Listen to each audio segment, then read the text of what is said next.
اور ہماری زندگی میں ہمیں حدیث ملتی ہے اور اس سے ہمیں یہ خوشگوار سمجھ ملتی ہے۔ جس حدیث کو لوگ پڑھتے ہیں اس کی تعلیمات سیدنا محمد صلی اللہ علیہ وسلم کے دل سے اس طرح رواں دواں ہیں۔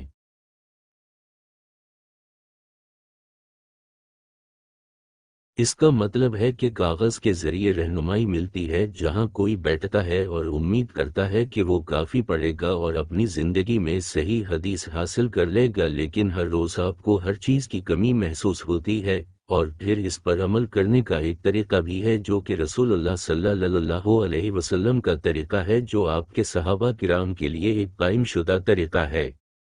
اور پھر وہ تابعین بن جاتے ہیں جنہوں نے پیروی کی، اور پھر وہ جنہوں نے صحابہ کرام رضی اللہ تعالی عنہم کی پیروی کی، اور پھر تابعین کی اقتداء کرنے والوں کی اتباع کی۔ ہماری زندگی اس پر مبنی تھی، جس میں آپ کو ایک استاد، ایک رہنما ملے گا اور آپ اس کی پیروی کریں گے۔